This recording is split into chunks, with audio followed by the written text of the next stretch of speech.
नमस्कार दोस्तों, मैं हूं आशीष और आप देख रहे हैं एएसएम यानी कि आशीष स्टडी मिशन। तो दोस्तों, हिस्ट्री क्रैश कोर्स का ये सेकंड लेक्चर है यानी सेकंड क्लास है और इस क्लास में हम समझने की कोशिश करेंगे कि अरब के बाद तुर्कों का आक्रमण होता है। तो आज हम जो चीजें पढ़ने वाले हैं तुर्कों से रिलेटेड समझने वाले कि तुर्कों का आक्रमण कब हुआ, कैसे हुआ, वो भारत की तरफ आकर्षित क्यों हुए, भारत में वो धन संपदा लूटने क्यों आए, क्या मकसद था उसके पीछे, क्या साम्राज्य विस्तार का भी मकसद था, और अरब और तुर्क में ऐसा क्या संबंध था कि अरब के बाद ही आखिरकार तुर्क ने भारत पर हमला किया। दोस्तों, तो जैसे दोस्तों हमने बताया कि पिछली वीडियो में मोहम्मद बिन कासिम के नेतृत्व में यानी कि अरबों का आक्रमण मोहम्मद बिन कासिम के नेतृत्व में सिंध पर होता है, चाच नामक राजा तथा उनके बेटे दाहिर के ऊपर होता है। तो दोस्तों, अगर आपने वो वीडियो वॉच नहीं की है तो मैं उस वीडियो की लिंक इस डिस्क्रिप्शन में डाल दे रहा हूं, प्लीज आप वहां पे विजिट करें, वीडियो को वॉच करें। अगर आप अरबों का आक्रमण सही से पढ़ लेते हैं तो तुर्कों का आक्रमण समझना बहुत आसान हो जाएगा दोस्तों।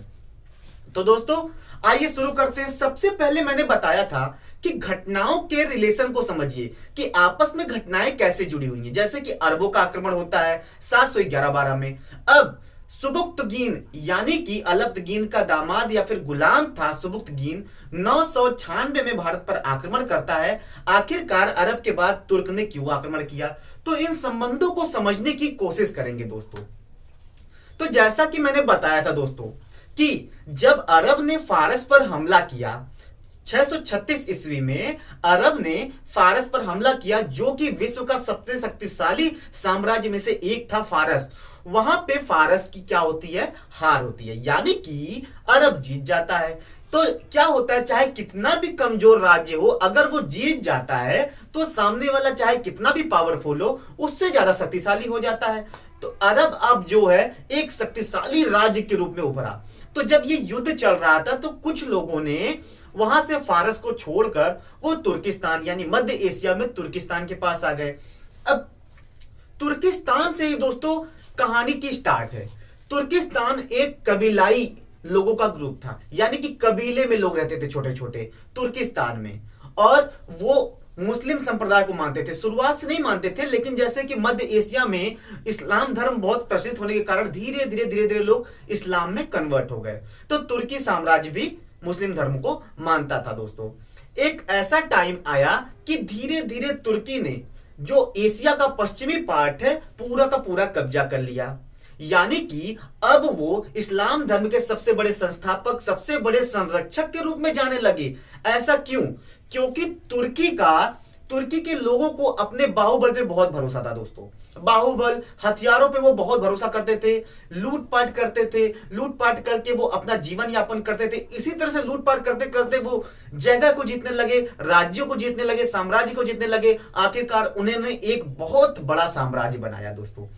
पश्चिम एशिया का पूरा पार्ट उन्होंने कवर कर लिया। अब जो है दोस्तों उनकी निगाह पड़ती है भारत के ऊपर। तो दोस्तों जैसा कि हम जानते हैं कि हिंदुशाही राजा जयपाल थे। अब आधुनिक में अफगानिस्तान पाकिस्तान जहां है वहां पे वो राज करते थे पंजाब के पास में। तो उन्होंने सीमा के पास एक मुस्लिम साम्राज्य के उदय को लेकर बहुत भयभीत थे। तो वहां पे सुबुक्तगीन के साथ उनका युद्ध होता है जिसमें वो हार जाते हैं।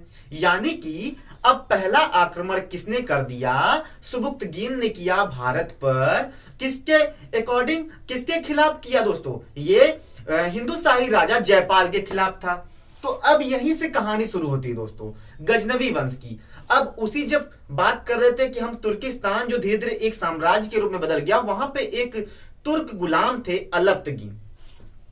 एक तुर्क गुलाम थे अलब्तगीन जिन्होंने मुल्तान से लेके कुछ एशिया के भाग को एक करके एक साम्राज्य बनाया। जिन्होंने मुल्तान को लेते हुए कुछ एशिया के भाग को कवर करते हुए एक साम्राज्य की नींव रखी जिसका नाम उन्होंने रखा गजनी साम्राज्य। अब गजनी साम्राज्य को दो नाम से जाना जाता है। पहला है गजनी साम्राज्य या गजनवी साम्राज्य, दूसरा है यामनी वंश। ये दो नाम दोस्तों याद रखिएगा क्योंकि एग्जाम्स में कभी भी पूछे जा सकते हैं। तो दोस्तों यहां से गजनवी वंश की शुरुआत होती है। जैसा कि हमने अभी समझा कि तुर्क, अरब और फारस कैसे संबंधित थे, मैंने इन दोनों के बीच में क्या संबंध थे, क्या घटनाएं घटित हुई और आखिरकार तुर्क वालों का उदय कैसे हुए, साम्राज्य कैसे बने और भारत की ओर कैसे देखा, इतना बताया। और एक तुर्क गुलाम अलतगीन ने ही गजनवी साम्राज्य की नींव रखी मध्य एशिया में, यह भी हमने देख लिया दोस्तों। अब देखिए दोस्तों, गजनवी साम्राज्य या फिर यामनी वंश। तो गजनवी साम्राज्य का संस्थापक कौन था दोस्तों? अलतगिन, जो कि तुर्क एक गुलाम था, दास था, जिसने एक नए साम्राज्य की नींव रखी, गजनवी वंश या गजनवी साम्राज्य, जिसको यामनी वंश के भी नाम से जाना जाता था, लेकिन ये थे तुर्क। तुर्क के अंडर में गजनवी साम्राज्य की नींव रखी गई। किसने रखी? अलतगिन ने। अब दोस्तों अलतगिन का यही पूछता है कि गजनवी साम्राज्य का संस्थापक कौन है, तो यही नाम आता है अलतगिन। अब दोस्तों उनके दामाद और गुलाम या फिर कह सकते हैं कि उनके दास थे और उनके दामाद भी थे सुबुक्तगीन, जो कि अगले गजनवी साम्राज्य के शासक बनते हैं। यानी कि अब वो क्या करते हैं, अपने दामाद को अपने राज्य का जो शासनकर्ता बनाते हैं। अब जो है सुबुक्तगीन यहां पे बन जाते हैं शासक दोस्तों। अब सुबुक्तगीन के बढ़ते हुए खतरे को ध्यान में रखते हुए जयपाल ने क्या किया, अपनी सेना भेजी और वह उधर से सुबुक्तगीन की सेना आई, दोनों ने आपस में युद्ध किया। यहां पे सुबुक्तगीन जीत जाते हैं, यानी कि जयपाल हारा जाता है दोस्तों। अब यहां से दो क्वेश्चन बनते हैं, यानी कि पहला हो गया गजनी वंश का संस्थापक अलतगिन, और अलतगिन के बाद संस्थापक ये शासक कौन बनता है? सुबुक्तगीन, जो उसका गुलाम और दामाद यानी दास और दामाद था। अब ये भारत पर आक्रमण करने वाला पहला तुर्क, भारत पर आक्रमण करने वाला पहला तुर्क हो जाएगा दोस्तों सुबुक्तगीन, क्योंकि सुबुक्तगीन ने ही भारत पर आक्रमण किया जब राजा जयपाल से यानी हिंदुशाही राजा जयपाल से इनका युद्ध हुआ, जिसमें सुबुक्तगीन जीत गया। यहां पे सुबुक्तगीन की विजय हुई, राजा जयपाल हार गए। तो दोस्तों यहां से दो क्वेश्चन बनते हैं, एक अरब भारत में आक्रमण करने वाला पहला तुर्की सुबुक्तगीन, और सुबुक्तगीन ने किसे भारत में हराया? राजा जयपाल। अब दोस्तों यहां से शुरू होती है महमूद गजनवी की कहानी। लेकिन राजा सुबुक्तगीन यानी शासक सुबुक्तगीन जो था, उसके दो बेटे थे, इस्माइल और महमूद गजनवी। महमूद गजनवी बड़े थे और ज्यादा सक्षम भी थे, लेकिन जो ये सुबुक्तगीन थे, ये अपने छोटे बेटे इस्माइल से बहुत ज्यादा प्रेम करते थे। इनका स्नेह उनके लिए ज्यादा था, जिसकी वजह से इन्होंने गद्दी का वारिस किसे बना दिया? इस्माइल को। तो सबसे बड़ी परेशानी तो दोस्तों यहां पे हो जाती है कि आखिरकार जब बड़ा था महमूद गजनवी और ज्यादा सक्षम भी था इस्माइल की अपेक्षा में, तो आखिरकार इस्माइल को राजा क्यों बनाया गया? अब यहां पे प्रॉब्लम हो जाती है महमूद गजनवी को, और होनी भी चाहिए। जैसा कि ऐसा होता है कि अब पहले के उस राज टाइम पे जो पीरियड में था, यही होता था ना कि जो बड़ा बेटा था वो राजा बनता है। तो यहां पे ये गलत तो था नहीं भाई, उस टाइम के हिसाब से महमूद गजनवी को राजा बनना चाहिए था। अब इसको लगा दोस्तों बुरा, ये कहा कि मैं सक्षम भी हूं, मैं बड़ा भी हूं, तो आखिरकार गद्दी का वारिस मुझे ना बना के, राजा मुझे ना बना के इस्माइल को क्यों बनाया गया? अब इसको आती है गुस्सा। अब शुरू हो जाता है वॉर। आप जानते हैं जहां पे गुस्सा होता है एंशिएंट मिडिवल पीरियड में, वहां पे वॉर हो जाती है, आपस में लड़ लेते हैं, जो जीतता है फिर से राजा बन जाते हैं। तो यहां पे यही कहानी हुई बिल्कुल दोस्तों। अब महमूद गजनवी और इस्माइल का, दोनों भाइयों का युद्ध होता है। बहुत आसानी से महमूद गजनवी ने इस्माइल को हरा दिया, बहुत ही आसानी से, क्योंकि ये बहुत ज्यादा सक्षम थे और इनकी राजनीतिक सत्ता में देखें तो बहुत ज्यादा अभिरुचि थी दोस्तों।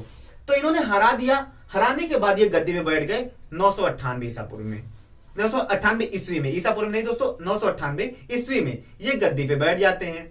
अब दोस्तों जब इन्होंने इस्माइल को हरा दिया, गद्दी पे बैठ गए, तो ये कहां पहुंचते हैं? खलीफा अल-कादिर बिल्लाह के पास। यानी कि जैसे खलीफा का मतलब होता है कि इस्लाम धर्म में सबसे श्रेष्ठ पद जो होता है खलीफा का, किसी राज्य से भी ऊपर खलीफा होता था। तो इनको लगा कहीं मेरे साम्राज्य छीनने से या फिर युद्ध करके जीत लेने से, मेरे भाई को कैदी बना लेने से कहीं खलीफा तो गुस्सा तो नहीं हो गए, कहीं रुष्ट तो नहीं हो गए। तो ये पहुंचते हैं खलीफा अल-कादिर बिल्लाह के पास, तो वहां इनसे बात करते हैं।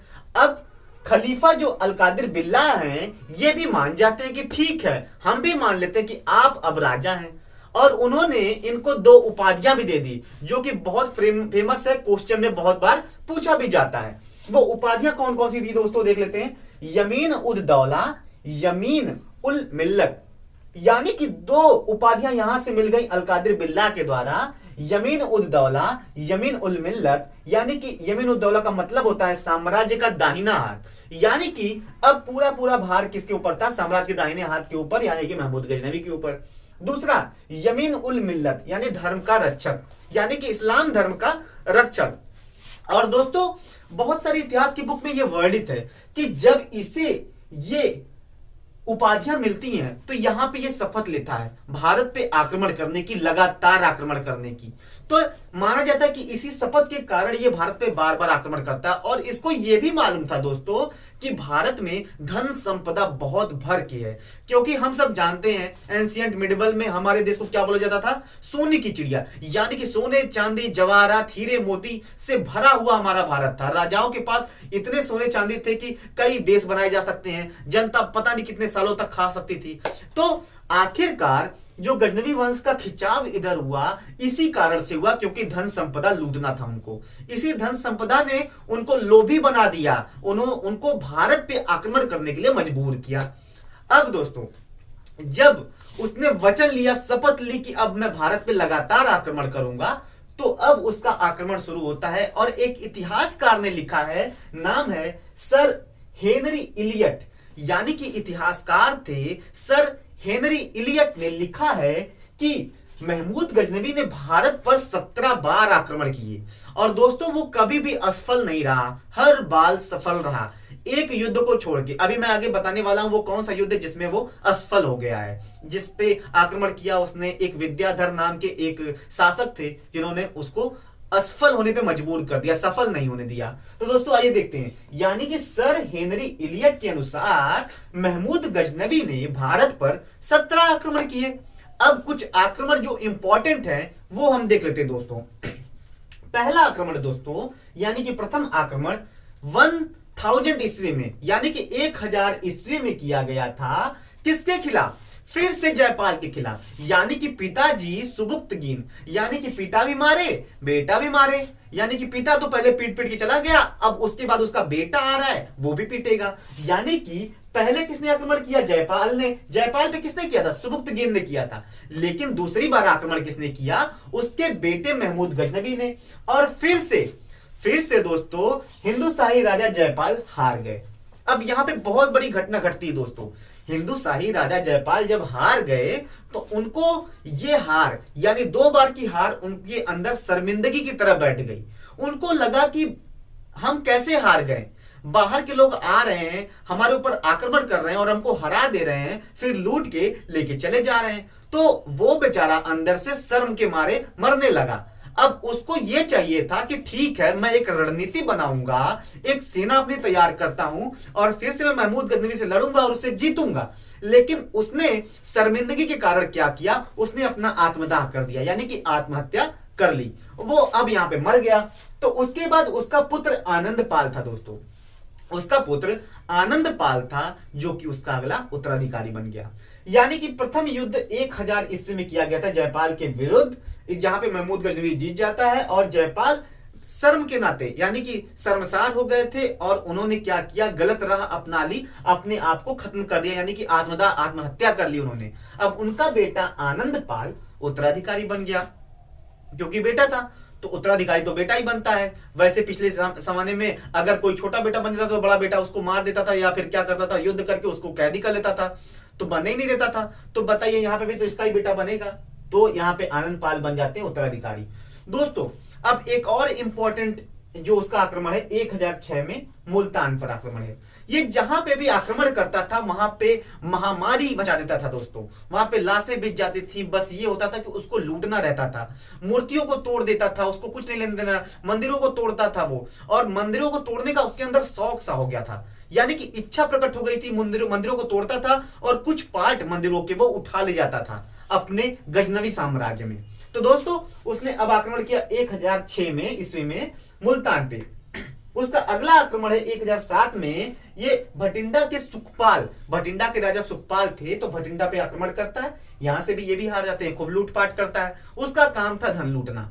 और कभी कभी यूपीएससी में एक बार एक क्वेश्चन आया था दोस्तों कि क्या महमूद गजनवी की कभी ये भी सोचती कि कभी हम अपने साम्राज्य का भारत में विस्तार भी करें? तो दोस्तों ये नहीं है, इसका आंसर नहीं है। कभी भी उसने ये नहीं सोचा था कि हम भारत में अपने साम्राज्य का विस्तार करेंगे, क्योंकि वो भारत के आंतरिक मामलों में नहीं फंसना चाहता था राजनीतिक में। वो बस भारत से लूटपाट करना चाहता था, क्योंकि वो जानता था भारत सोने की चिड़िया है, यानी कि किसी को पता है कि ये जगह सोने से भरी हुई है तो आदमी जाएगा लूट के ले आएगा। अब जगह थोड़ी ना कब्जा करने जाएगा, वो क्या करेगा, सामान लूट के अपनी जगह लेते आएगा। तो ये क्या किया कि भारत पे आक्रमण करता था, वहां से लूटता था, लूट के घोड़े ओड़े पे लाद के, ऊंटों पे हाथी पे लाद के लेके चला जाता था।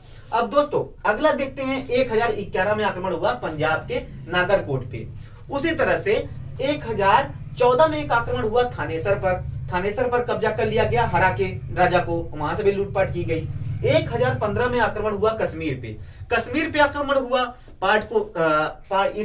कश्मीर के पार्ट को गजनवी साम्राज्य में मिला लिया गया और लूटपाट पूरी की गई। और दोस्तों 1018 में ये आक्रमण होता है मथुरा पर। अब दोस्तों यहां पे भारत के कई शासक मिल जाते हैं, क्योंकि भाई सबको पता चलता है कि महमूद गजनवी बार बार आक्रमण कर रहा है। आखिर में जब बार बार आक्रमण करेगा तो लोग आपस के लोग मिल गए आसपास के, और उन्होंने कहा कि चलो भाई मिलके लड़ते हैं, उसको हराते हैं। लेकिन दोस्तों यहां पे महमूद गजनवी ने क्या किया, शासकों के संगठन को हरा दिया, यानी कि जितने भी शासक थे सबको उसने हरा दिया एक साथ। तो यहां पे भी उसने मथुरा पर आक्रमण किया, मूर्तियां तोड़ी, मंदिरें लूटे, मंदिरों को तोड़ा, मूर्तियों के कुछ पार्ट को उठा ले गया, और जितने भी सोने चांदी हीरे जवाहरात मिले यहां से भी वो उठा ले गया। दोस्तों अब उसका एक इंपॉर्टेंट जो आक्रमण था जिसमें वो असफल रहा, वो देखते। जैसा मैंने अभी बताया कि विद्याधर नाम के एक शासक थे जिन्होंने असफल होने पर मजबूर कर दिया। वो आक्रमण था 1019-20 में आक्रमण हुआ था चंदेल पर। चंदेल पर जब इसने आक्रमण किया तो विद्याधर नामक शासक के द्वारा आक्रमण असफल हो गया, यानी कि इन्होंने भारी विरोध किया, और जिसके बाद ये क्या होता है, असफल हो जाता है। वहां से इसको खाली हाथ लौटना पड़ता है। ये वाला क्वेश्चन कई बार दोस्तों एग्जाम में पूछा गया कि वो कौन सा आक्रमण है जिसमें, किस सन में हुआ था जिसमें इसको असफल होना पड़ा। वो था चंदेल का आक्रमण 1019-1020 में दोस्तों। अब दोस्तों एक और देखते हैं, 1021 में आक्रमण एक होता है, बहुत इंपॉर्टेंट आक्रमण है कन्नौज पर। यहां पे भी बहुत सारी जो है मंदिरें हैं, जिसमें ये मंदिरों में तोड़फोड़ मचाता है, मंदिरों को लूटता है दोस्तों। इसके बाद 1025 जो सबसे ज्यादा इंपॉर्टेंट जो है, यानी 16वां जो आक्रमण, इसका 17 हुए थे, ये 16वां आक्रमण है। और सबसे ज्यादा इंपॉर्टेंट दोस्तों आक्रमण यही है, क्योंकि सबसे ज्यादा लूटपाट इसने यहीं से की है। जितना अभी तक 15 बार में इसने नहीं लूटा था, उससे कई गुना ज्यादा ये सोमनाथ मंदिर, यानी कि 1025 में जो आक्रमण करता है सोमनाथ मंदिर पर, इसको लूटकर ये इतना ज्यादा पैसा लेके जाता है, इतने ज्यादा हीरे जवाहरात लेके जाता है, लगभग 20 लाख दिनार तक लेके जाता है दोस्तों। ये बोला जाता है, ये इतिहास में लिखा हुआ है कि 20 लाख दिनार लेके जाता है। और जाते वक्त जैसे कि अब ये था कि उसके पास बहुत ज्यादा हीरे जवाहरात थे, सोने चांदी थे, तो क्या करते थे, ऊंटों पे, घोड़ों पे, हाथियों पे लाद के वापस ले जाते थे। अब ये ले जा रहे थे, बीच में जाटों ने रोक लिया। जाट जैसे कि एक खेतिहर समूह था, तो कभी कभी वो लूटपाट भी करते थे, क्योंकि वो भी देखते थे कि भाई आप इधर से आ रहे हो, लूट रहे हो, फिर लेके चले जा रहे हो। तो उन्होंने एक ग्रुप बनाया और उन्होंने हमला कर दिया, और कुछ घोड़े वोड़े को उन्होंने पकड़ लिया, हाथी घोड़ों को, ऊंटों को पकड़ लिया। लेकिन दोस्तों फिर भी महमूद गजनवी इतने ज्यादा सोने चांदी या जवाहरात को ले जाने में कामयाब रहा कि वो, बताया जाता है कि इसका कोई साक्ष्य नहीं, इतिहास में बताया जाता है कि वो पागल हो गया था। यानी कि जहां पे वो सोने चांदी रखता था गजनवी साम्राज्य में, वहीं पे वो सोने लगा था, और आखिरकार वो पागल हो गया, बताते हैं। तो दोस्तों सबसे इंपॉर्टेंट आक्रमण था सोमनाथ मंदिर पर आक्रमण, और मंदिर लूटकर जाते समय जाटों ने इस पे हमला किया, कुछ धन संपदा लूटे, लेकिन बहुत ज्यादा नहीं लूट पाए। उसके बाद दोस्तों ये जब पहुंचता है वहां पे, फिर से डिसाइड करता है कि मैं चलूंगा। जाटों की आखिरकार हिम्मत कैसे हुई मेरे ऊपर आक्रमण करने की और मेरा सोना चांदी हीरा जवाहरात लूटने की। अब देखिए दोस्तों, वो पहले ही भारत का लूट के ले जा रहा था, जब जाटों ने उसे लूट लिया तो वो गुस्सा हो गया। जब पहुंचा गजनवी सम्राट तो उसने निश्चय किया कि मैं फिर से वापस चलूंगा और जाटों को इसके लिए दंड दूंगा, यानी कि जाटों को हराऊंगा, लूटपाट करूंगा। तो वो 1027 में फिर से आता है, यानी कि 17वीं बार आक्रमण करता है जाटों के ऊपर, और यहां पे वो फिर से सफल होता है। जाटों को वो हराता है, वहां से भी काफी ज्यादा धन संपदा लूटता है, फिर से वापस चला जाता है दोस्तों। आखिर में माना जाता है कि मलेरिया रोग से ग्रसित होकर 1030 ईस्वी में मलेरिया रोग था इसको, यानी महमूद गजनवी को मलेरिया रोग के कारण ग्रसित होने के कारण इसकी मृत्यु हो जाती है दोस्तों। यानी कि इसका जन्म होता है 971 ईस्वी में, मृत्यु हो जाती है 1030 में, ये गद्दी पे बैठता है 998 ईस्वी में दोस्तों। तो ये 3 सन यहां से याद रखने हैं दोस्तों। तो इसके साथ जो इस यहां पे इंपॉर्टेंट पॉइंट थे, इससे रिलेटेड इसने क्या क्या किया और इसने कितने आक्रमण किए, कौन कौन से इंपॉर्टेंट आक्रमण थे, क्या लूटा, कितना पैसा लूटा, सब हमने बताया। ये मामला खत्म हो जाता है दोस्तों। कुछ इंपॉर्टेंट पॉइंट यहां पे हैं, जैसे जो मंदिर, जो इंपॉर्टेंट मंदिर थे जिन्हें तोड़ा गया था, लूटा गया था, उनमें देखिए महमूद गजनवी के द्वारा तोड़े गए कुछ इंपॉर्टेंट मंदिर, सोमनाथ का मंदिर, मथुरा में जो मंदिर थे, कांगड़ा का मंदिर, ज्वालामुखी मंदिर। इन मंदिरों को, ये सोमनाथ का मंदिर तो हम जानते ही हैं कि यहाँ पे सोने चांदी के भंडार यहाँ पे रखे जाते थे, बाकी जगहों पे भी बहुत सारे सोने चांदी रहते थे, जवाहरात रहते थे। तो इन्होंने इन खास करके ये जो जगह लिखी गई है, सोमनाथ, मथुरा, कांगड़ा, ज्वालामुखी मंदिर, इन जगहों को उसने खूब लूटा। यहाँ पे मूर्तियों को तोड़ा, मंदिरों को ध्वस्त कर दिया। मूर्ति भंजक, बुत सिकन, मूर्तियों को तोड़ने वाला, बहुत सारे नामों से जाना गया इसको। तो दोस्तों पहला इंपॉर्टेंट पॉइंट ये है यहां से एक। दूसरा, मंदिर तोड़ने पर नाम मैंने बताया, मूर्ति भंजक, बुत सिकन और मंदिर तोड़ने वाला। बुत सिकन का ही मंदिर मतलब होता है मंदिर तोड़ने वाला। खलीफा आदिल का बिल्ला से प्राप्त उपाधि बता दी हमने दोस्तों की यमीन उद दौला, यमीन उल मिल्लत, ये दो इंपॉर्टेंट है, साम्राज्य का दाहिना हाथ, धर्म का रक्षक। और एक और उपाधि में इसको मिली थी जो प्रजा के द्वारा दी गई थी, वो था सुल्तान, ये भी मिला था। जैसे कि अगर बात किया जाएगा खलीफा अल कादिर बिल्ला से प्राप्त उपाधि तो दो थी, वो यमीन उद दौला, यमीन उल मिल्लत, लेकिन एक और उपाधि थी सुल्तान की उपाधि, जो कि प्रजा यानी देश के लोगों के द्वारा, उसके गजनवी साम्राज्य के द्वारा उसको दी गई थी दोस्तों। अब कुछ और इंपॉर्टेंट पॉइंट आ जाते हैं कि उसके साथ बहुत सारे इतिहासकार, कवि, लेखक भी आए थे। उसमें दरबारी इतिहासकार थे उल्बी, दरबारी इतिहासकार थे यहाँ पे दोस्तों उल्बी, जिन्होंने 2 रचनाएं की थी, किताब उल यामनी, तारीख ए यामनी। ये बहुत ज्यादा इंपॉर्टेंट है दोस्तों, और ये पूछता भी है क्वेश्चन, कई बार एसएससी, रेलवे में पूछा है, यूपीपीएससी में पूछता है, यूपी ट्रिपल पेपर पूछता है, यूपीएससी तक के क्वेश्चंस में आते हैं ये क्वेश्चन दोस्तों। तो दरबारी इतिहासकार उल्बी हो गया, जिसकी 2 रचनाएं थी, किताब उल यामनी, तारीख ए यामनी। अब दोस्तों इसके बाद अलबरूनी भी आए थे, जो एक लेखक थे। इन्होंने एक किताब लिखी थी, किताब उल हिंद या फिर तहकीक ए हिंद, दोनों का एक ही मतलब है, दोनों एक ही बुक का नाम है, किताब उल हिंद या फिर तहकीक ए हिंद। यहाँ पे दोस्तों जब अलबरूनी भारत आता है तो यहाँ के सामाजिक व्यवस्थाओं को देख के बहुत आश्चर्यचकित होता है, और उसने क्या किया कि बहुत प्रेरित होकर उसने एक बुक लिखी जिसका नाम था किताब उल हिंद या तहकीक ए हिंद। दोस्तों पुराणों का अध्ययन करने वाला पहला मुसलमान भी अलबरूनी ही था, जिसने पुराणों का अध्ययन किया।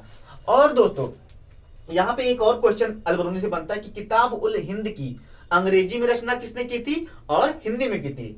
तो किताब उल हिंद की अंग्रेजी में रचना साचाऊ नामक इतिहासकार ने की थी, और किताब उल हिंद की हिंदी में रचना रजनीकांत नामक इतिहासकार ने की थी।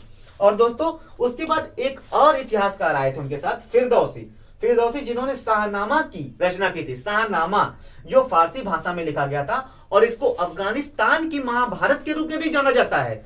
यानी कि यह शाहनामा, कभी पूछ दिया कि अफगानिस्तान की महाभारत के रूप में किस ग्रंथ को जाना जाता है या फिर कौन सी बुक को जाना जाता है, तो वो क्या है, शाहनामा दोस्तों। अब दोस्तों गजनवी ने चांदी के सिक्के भी चलाए थे।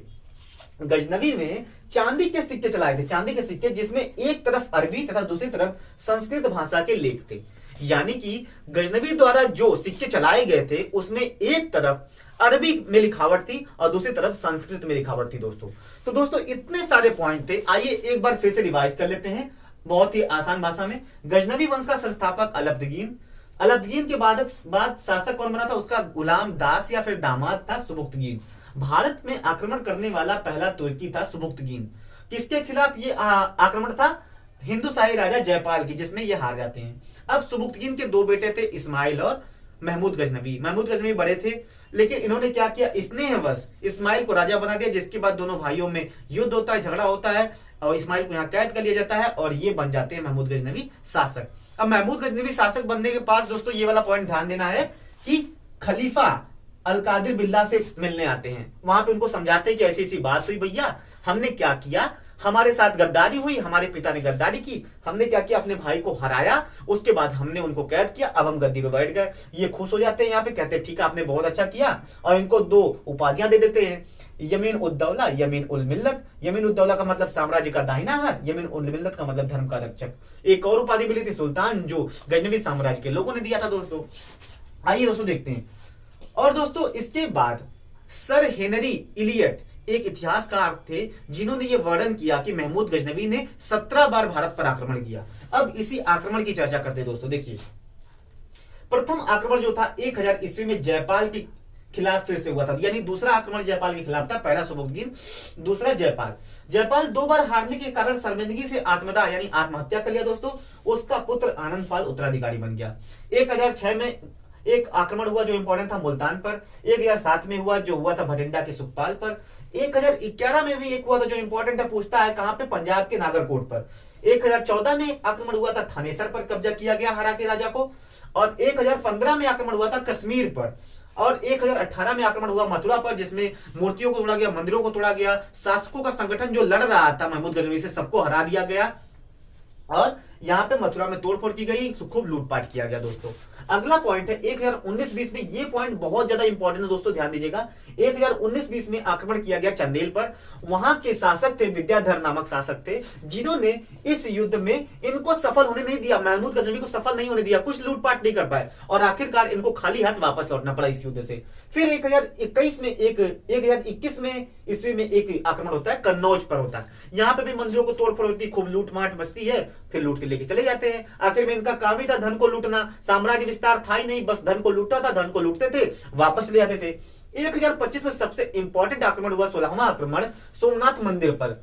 इसको पता चला महमूद गजनवी को कि सोमनाथ मंदिर में बहुत ही ज्यादा धन संपदा है, तो ये क्या करता है, आता है, युद्ध करता है, लड़ता है, लोग रोकते हैं, लेकिन फिर भी ये पहुंच जाता है सोमनाथ मंदिर पर, लूटमाट मचाता है। उसके बाद लूटपाट करने के बाद मूर्तियों को तोड़ता है, मंदिरों को तोड़ देता है। उसके बाद दोस्तों यहाँ पे लूट के ले जाते वक्त जाटों ने पीछे से हमला कर दिया। जाट कुछ सोने चांदी जो है ऊंट से लदे हुए थे, घोड़े से लदे हुए थे, उनको चुरा ले जाते हैं। उसके बाद ही लेकिन ये फिर भी बहुत बड़ी धन संपदा गजनवी साम्राज्य ले जाने में सफल हो जाता है।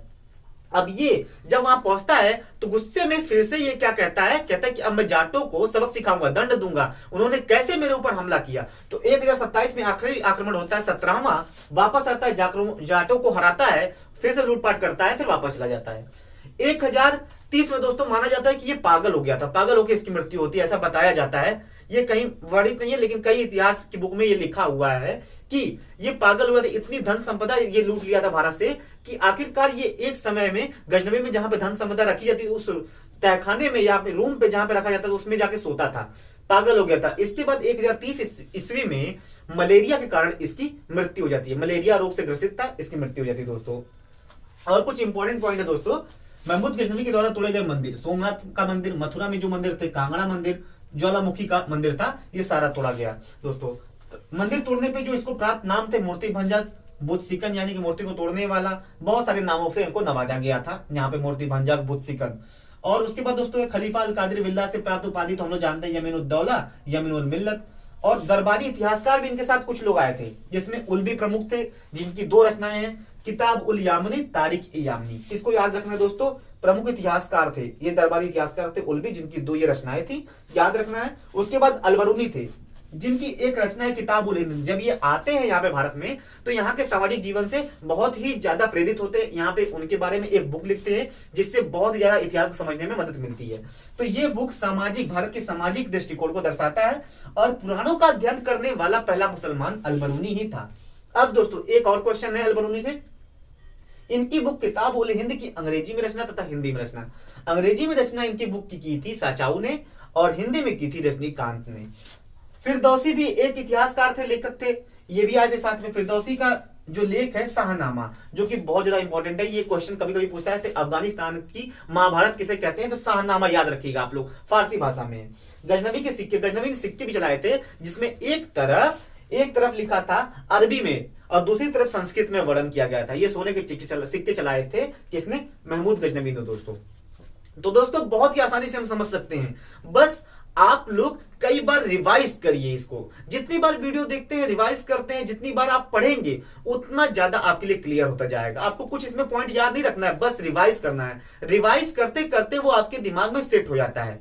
और दोस्तों सबसे पहले अगर तुर्कों का आक्रमण समझना है तो आप अरबों के आक्रमण के बारे में भी समझिए, उनसे होने वाली नीतियों के बारे में समझिए। आखिरकार 712 के बाद 998 996 में आक्रमण क्यों होता है, अरबों के बाद तुर्कों ने आक्रमण क्यों किया है, मैंने ये सब चीजें समझाई है दोस्तों। तो दोस्तों अगर आपने पहली वीडियो नहीं देखी है तो वीडियो की लिंक को डिस्क्रिप्शन में डाल दे रहा हूं, प्लीज वहां पे जाएं, विजिट करें, देखें और इस वीडियो को देखें दोस्तों, समझें।